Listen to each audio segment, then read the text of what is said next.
Et salut à toi, aujourd'hui on se retrouve sur Leonardo. Je voulais te faire à la base un guide complet sur Leonardo parce que il y a déjà 2 ans j'ai fait une vidéo sur un guide complet sur Leonardo qui avait extrêmement bien fonctionné.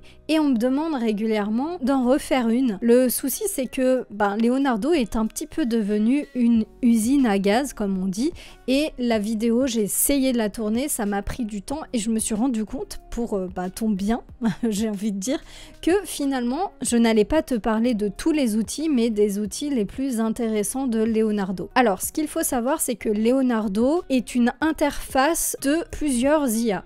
C'est-à-dire que là, il va se baser sur des IA, des moteurs d'IA extérieurs et lui, il va créer un outil qui te simplifie la tâche pour créer avec ces IA. Pour te donner une petite idée, on a tous vu, et d'ailleurs j'en ai fait un petit peu la pub sur mes autres réseaux et même sur YouTube également, sur VO3 qui est l'IA de Google qui fait de la vidéo. None of this is real, it's all been done on VO3. Floor will show you how to do it on Friday. Donc cette IA en fait elle est exceptionnelle parce que elle te permet de faire des vidéos avec du son et surtout les paroles. Alors il n'y a pas encore des paroles en français mais ça va arriver évidemment, mais Leonardo a bien fait parce que dès que Google a ouvert les API, donc on va dire les clés pour utiliser cette IA ailleurs, ils les ont achetées, donc Leonardo a pu utiliser cette IA pour créer justement ces vidéos directement sur leur outil. Et ce qu'il faut savoir, c'est que nous, en France, on n'y a pas accès à VO3 normalement. C'est accessible qu'aux États-Unis notamment. Et donc, il faut un VPN pour l'utiliser. Mais là, grâce à Leonardo, on n'a plus besoin de VPN. Ça fonctionne très bien. Et au-delà de ça, vis-à-vis de leurs concurrents, je trouve qu'ils sont moins chers. Enfin, j'ai fait un petit calcul. Donc, je connais pas forcément tous les concurrents qui existent. Mais de ce que j'ai pu voir, par exemple, vis-à-vis de FreePic, c'est beaucoup moins cher de créer des vidéos sur VO3 avec Leonardo. Donc, l'idée, en fait, de ces vidéos, c'est qu'elles font vraiment le son d'ambiance et les paroles. Et donc moi je m'étais amusée à faire quelques petites vidéos pour m'amuser, pour présenter cette IA notamment et pour la tester. Of course I'm talking. What a question. Donc ça, là c'est Léonard de Vinci qui dit bien sûr que je t'ai parlé, quelle question.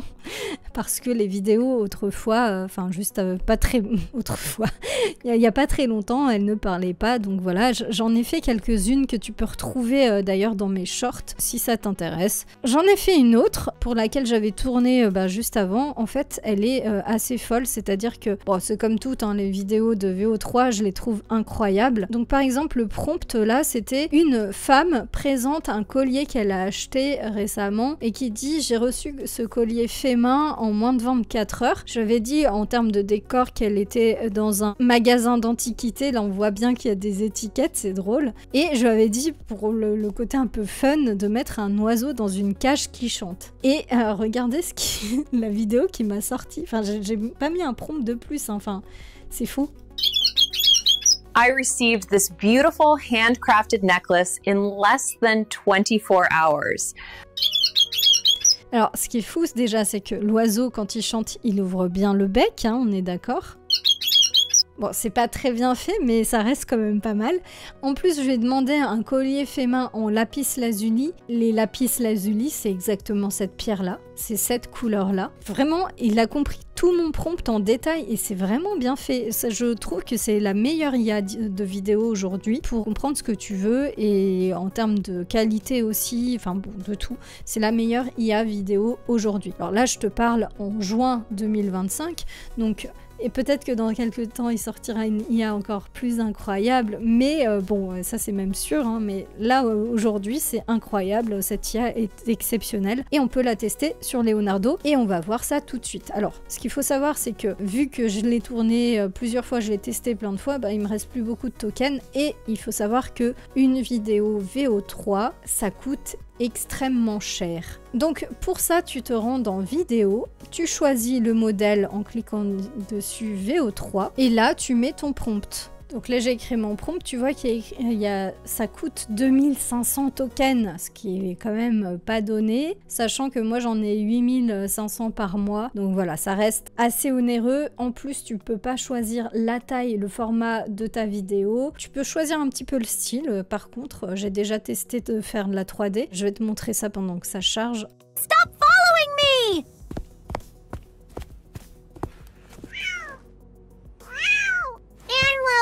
Voilà, donc là j'ai fait un petit chat, bon j'avais précisé que c'était un peu 3D cartoon, il y a bien les expressions, etc. Donc voilà, bientôt les dessins animés pour enfants, bah, ce sera de l'IA.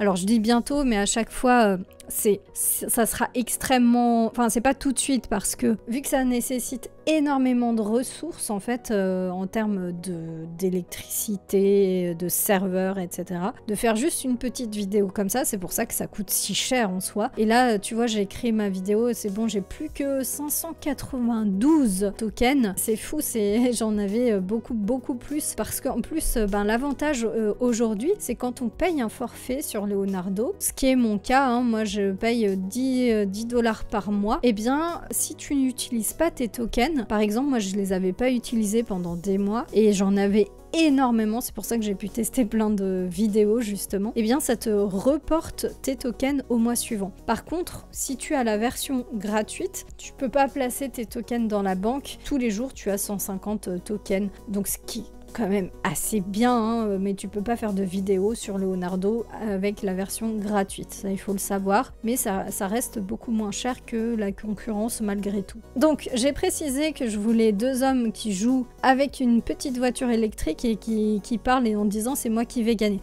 Alors j'ai pas précisé que la voiture bougeait, donc là on voit qu'elle ne bouge pas, mais on va voir un petit peu ce qu'ils disent.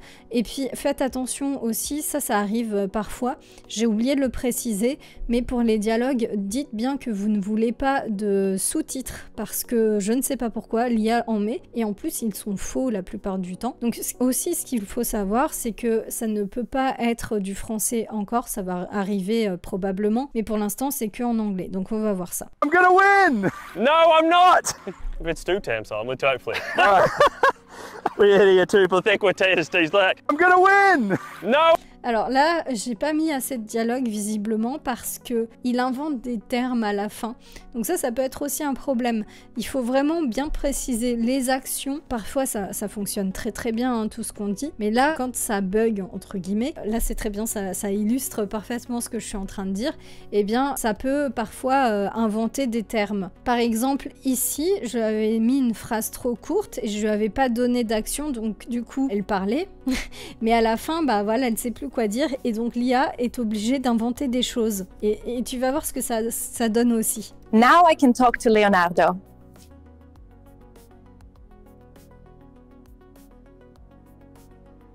Donc en gros, il comble le vide comme il peut. Donc c'est pour ça qu'il faut vraiment, si t'as pas des dialogues très longs, alors déjà tu peux pas faire des longs dialogues puisque c'est 8 secondes hein, quand même. Si ça ne prend pas toute la place, il faut vraiment que le personnage fasse une action avant ou après qu'il parle pour pouvoir combler ce vide en fait, et ça fait plus naturel, parce que là en plus je lui avais dit juste une femme du Moyen-Âge qui parle, et ben voilà, il m'a fait la petite phrase et c'est tout, elle fait rien d'autre. Bon là d'ailleurs faites attention aussi parce que il peut y avoir parfois des éléments qui sont modernes comme le petit micro, c'est pas très médiéval ça, on est d'accord, mais c'est intéressant de voir qu'il y a quand même ce genre de petits bugs. Donc voilà, et vraiment c'est un outil incroyable qui a ses défauts, mais c'est le meilleur du marché. Il coûte cher, c'est pas encore facile d'accès, on va dire, mais ça va vraiment devenir incroyable, hein. Il y a vraiment des choses incroyables que l'on peut faire. Tu peux regarder sur internet tout ce qui s'est fait déjà. Autre outil incroyable de Leonardo, c'est dans l'image. Alors, donc là, image, tu sélectionnes bien. Leonardo a intégré flux 1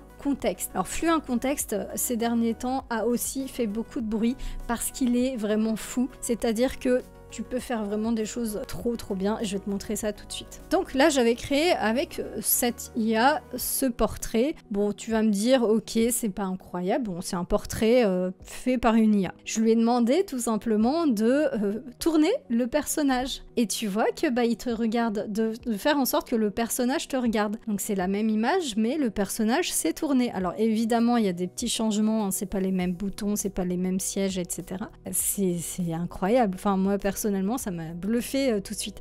Ça avec Photoshop tu ne peux pas le faire pour l'instant, ça n'est pas possible. Donc déjà rien que ça c'est incroyable. Je lui ai demandé d'enlever, de retirer le fond et de le mettre un fond blanc, donc ça fonctionne. Bon, ça c'est pas incroyable, mais quand même elle est capable de le faire. Et le plus fou, c'est pour ça qu'il s'appelle contexte, c'est qu'il comprend le contexte de l'image. Je lui ai demandé de prendre le costume du monsieur et de le mettre sur un lit blanc. C'est le même costume. C'est fou, hein? Moi je trouve ça fou. Donc voilà, là ça permet de faire ça. Je lui ai mis également ma photo. Je lui ai demandé de me mettre en t-shirt. Mais ça, on sélectionne pas de zone. Je te montrerai juste après comment on fait. Je lui ai demandé aussi de me changer ma coupe, voilà, de me mettre des tresses, de me mettre en blonde. Bon, ça me va pas le blond. De me faire une crête. Magnifique, n'est-ce pas? Voilà, de changer, voilà. Et par contre, attention parce que effectivement, au bout d'un moment, ça peut aussi changer ton visage parfois. Donc voilà, elle n'est pas parfaite. Et en plus de ça, la qualité de l'image se dégrade peu à peu. Donc c'est un petit peu comme je t'avais montré dans une vidéo précédente sur justement Google qui fait ce genre de choses aussi. Mais parfois, ça modifie un peu l'image. Mais clairement, là, c'est moi. Je vais demander aussi de me mettre des sourcils un peu plus voyants. On peut constater que les sourcils plus voyants, ça me va pas non plus. Donc, comme quoi, hein, la nature fait bien les choses. Il faut savoir que j'avais importé cette image sur Leonardo et j'ai aussi demandé à Flux Contexte de me le mettre sur un mannequin. Et comme tu peux le voir, ça fonctionne parfaitement bien. C'est exactement le même blouson. Donc si par exemple tu as une boutique e-commerce, clairement tu auras juste besoin de prendre tes vêtements en photo et ça te les mettra automatiquement sur des mannequins. C'est fou. Tu pourras même tester toi-même tes propres, les vêtements. Tu mettras, pourquoi pas, ta photo. Bon, là, c'est pas encore possible en soi. Là, on peut pas mettre sa photo parce qu'on peut pas mettre deux photos ensemble. Ça va venir. Hein. Et du coup, tu pourras mettre aussi sur toi les vêtements. Voilà. Bon, je sais que Google veut aussi faire ça, je sais pas s'ils l'ont déployé encore. Et puis, vu que je te parlais de ce blouson, bon ça fait un moment que ça existe, mais je trouve génial cet outil, c'est pour ça que je vais t'en parler aussi. C'est l'Upscaler de Leonardo en ultra, il est très bien. Donc tu vois, je l'ai mis ici, et puis hop, on va zoomer. On voit que c'est un peu flou, hein, la qualité est pas terrible, mais vu que je l'ai upscalé, hop, il y a des petits bugs, hein, la fermeture éclair est pas terrible, mais les plis du tissu, on voit clairement que ça s'est vraiment s'améliorer, quoi. Alors attention avec cet outil, parce qu'avec tous les outils qui zooment, hein, d'IA, je tiens à dire, c'est pas des vrais zooms, c'est des faux zooms. Il invente des pixels. Il se dit, bon, alors ici, logiquement, il devrait y avoir tel pixel. C'est pour ça que par exemple quand on voit juste là, on voit que par exemple il a changé le motif et donc c'est pas exactement la même chose, donc il peut inventer des choses. J'espère que cette petite vidéo t'aura plu et on se dit à bientôt pour une prochaine vidéo. Ciao.